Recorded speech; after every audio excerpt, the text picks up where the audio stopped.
트레이드로 선발진을 비운 샌프란시스코의 단기 계약 후보로 류현진 선수가 다시 한번 떠올랐습니다. 현지 매체들은 왜 류현진의 샌프란시스코행 가능성을 점쳤는지 한번 얘기 나눠보도록 하겠습니다. 네, 지난 3일 샌프란시스코가 우한 선발 투수인 로스 스트리플링을 오클랜드로 트레이드를 했습니다. 이 샌프란시스코 같은 경우에는 스트리플링의 올해 연봉 1250만 달러 중에서 325만 달러를 보조를 해주면서 마이너리그 외야수 한 명을 받는 트레이드를 했는데요. 그렇습니다. 요거는 뭐 사실상 이 받아온 마이너리그 유망주의 의미가 있다라기보다는 샐러리 덤프, 그러니까 이제 연봉을 덜어내기 위한 트레이드의 이 성질이 강한데요. 오클랜드는 지난해 샌프란시스코에서 뛰었던 알렉스 우드와 1년 850만 달러 FA 계약에 이어서 스트리플링까지도 925만 달러에 쓸 수 있게 됐습니다. 네, 국내 팬들에게 스트리플링은 상당히 친숙한 선수입니다. 다저스 시절은 물론 이 토론토에서도 류현진 선수와 함께 뛰었던 경험이 있죠. 지난 2023년을 앞두고 2년에 2,500만 달러 계약을 샌프란시스코와 맺었습니다만 지난해 성적이 정말 좋지 않았습니다. 일단 평균 자책점이 5점대였고 9이닝당 피홈런 역시도 2개가 넘었었던 부진을 겪었었습니다. 그렇습니다. 뭐 물론 부진했습니다만 선발 투수로 기용할 수 있는 자원이 부족한 샌프란시스코의 팀 입장이기 때문에 이번 트레이드 약간은 또 이해가 되지 않는다는 현지 분위기도 있었는데요. 일단은 뭐 자이언츠의 현재 선발진 살펴봤을 때는 로건 웹, 카일 해리슨, 뭐 퀴튼 윈, 트리스탄 백, 그리고 4년에 4,400만 달러 FA에 계약한 힉스까지 이렇게 구성이 되어 있는데 이름이 다소 좀 생소하실 수 있을 거라는 생각이 듭니다. 그렇죠. 뭐 카일 해리슨 같은 경우에야 뭐 기대받는 선수이고 유망주 랭킹 역시 높았습니다만 문제는 윈과 백 같은 경우에는 지난해 사실 풀타임 선발이라기보다는 롱릴리프로 주로 기용이 됐던 선수들이란 말이에요. 거기다 힉스 같은 경우에도 이제 선발 기회를 주기로는 했습니다만 다들 아시다시피 이 세인트루이스 시절 그리고 토론토 시절에는 주로 우한 세던맨, 그러니까 불펜으로 출전을 한 선수이기 때문에 확실히 선발진에 물음표가 많다는 생각이 듭니다. 그렇습니다. 뭐 믿을 수 있는 확실한 선발 로건 웹밖에 없는 셈일 텐데 뭐 기존 선발이었던 알렉스 콥 같은 경우에는 이제 엉덩이 수술 때문에 6월에 복귀를 하게 되고요. 시애틀에서 트레이드로 영입을 했었던 과거 싸이 영상을 받았었던 로비 레이 같은 경우에도 이제 토미존 수술에서 재활하고 8월 달에 하나 복귀할 수 있는 그런 상황입니다. 그렇기 때문에 사실 지구 우승은 쉽지 않다고 하더라도 이 샌프란시스코가 와일드카드까지 노리기 위해서는 사실 이 두 선수가 복귀하기 전까지 후반기까지 버텨줄 수 있는 선발 투수들이 반드시 필요한 상황이라고 할 수 있겠습니다. 그렇습니다. 아직까지 샌프란시스코 이정우와의 계약 외에는 큰 보강이 없었는데요. 뭐 물론 오타니와 야마모토를 쫓았습니다만 모두 영입에 실패를 했고 3루수죠. FA 이 맷 체프먼 선수와는 꾸준히 연결되고는 있지만 보강 필요한 선발진 소식은 아직까지도 들려오진 않고 있어요. 그렇기 때문에 이 스트리플링 트레이드는 이 페이로를 비우고 이제 차기 선발 투수를 영입하기 위한 포석이라고 이 보고 있는 현지 매체들이 굉장히 많은 상황인데 어쨌든 스트리플링을 트레이드를 함으로써 아낀 돈이 925만 달러가 있잖아요. 이 돈을 활용해서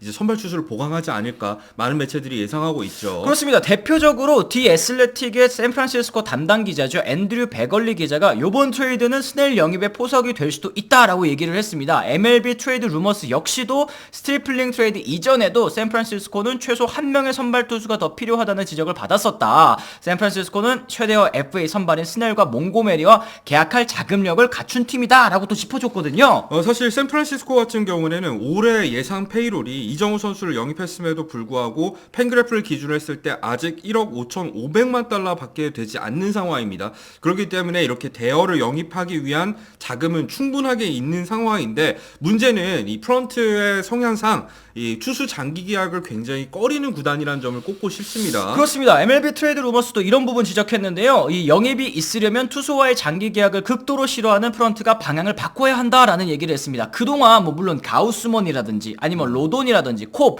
부진했던 선발 투수를 단기 계약으로 영입해서 반등시키고 잘 써먹었었던 그 기억이 있거든요. 하지만 실패 사례도 적진 않긴 했습니다. 우드라던가 데스칼라파니 그리고 머네아 스트리플링 이 선수들 같은 경우에는 실패 사례에 가깝다고 볼 수는 있는데 그럼에도 불구하고 프런트는 이 선발 단기 계약 또는 1+1 계약을 굉장히 선호하는 이런 부분들이 분명한 사실이라고 할 수 있는데 그렇기 때문에 사실 몽고메리와 스넬을 해외 매체는 영입을 해야 된다라고 얘기를 하고 있습니다만 현실적으로 그 가능성은 제가 보기에는 크게 높진 않습니다. 그렇습니다. 미계약 선발 투수 대안으로 꼽은 선수들 또 있습니다. 마이클 로렌젠, 마이클 클레빈저 그리고 이제 류현진 선수를 이제 대안으로 꼽았는데요. 이 세 선수 어느 정도 좀 같이 묶여서 요즘엔 언급이 자주 되고 있는 것 같아요. 네, 그리고 역시 블리처 리포트도 마찬가지로 이제 저렴한 값에 기대를 걸 수 있는 자녀 FA 8명이라는 기사에서 류현진 선수를 언급하기도 했었거든요.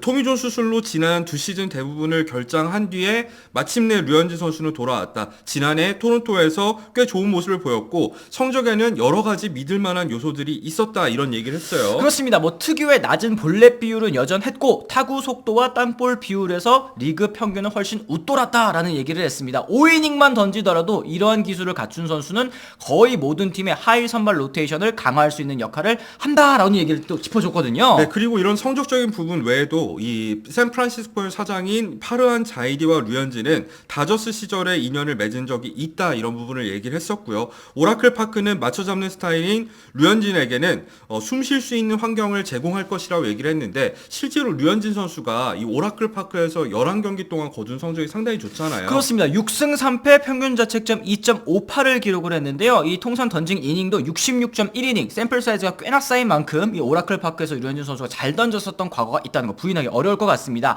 류현진은 이제 로빈 레이가 돌아오기 전까지 샌프란시스코 선발진의 멋진 임시 방편이 될 거라는 얘기를 했는데 만약에 류현진 선수가 샌프란시스코와 계약한다면 2019년 이후에 5년 만에 내셔널리그 서부지구로의 복귀가 또 이루어지는 셈입니다. 그렇죠. 익숙한 지구이자 뭐 익숙한 환경이기도 하고요. 더군다나 샌프란시스코에는 이정우 선수가 있지 않겠습니까? 이런 부분들까지 생각했을 때는 샌프란시스코 행이 상당히 갖는 이점이 저는 많을 거라고 생각을 하거든요. 여기에 더해서 과거에 이 친정팀이었던 다저스와의 맞대결도 정말 기대를 모을 수가 있겠고요. 거기다가 김하성 선수와 고우석 선수가 있는 샌디에고와의 맞대결까지 만약에 류현진 선수가 샌프란시스코에 오게 된다면 정말 할 얘기가 많을 것 같습니다. 그렇습니다. 뭐 팬 여러분들께서 중계 보시기에도 편한 시점이라는 거, 시간이라는 거 뭐 다들 아실 것 같은데 그랬을 때는 사실 뭐 저희가 최근에 언급해 드렸던 부분 이 존 헤이먼이 이제 2티어 선발 투수 시장이 움직일 것이다. 그리고 일주일이라든지 아니면 열흘 안에 이 2티어 선발 투수들 대부분이 또 계약을 할 것이다 얘기를 했는데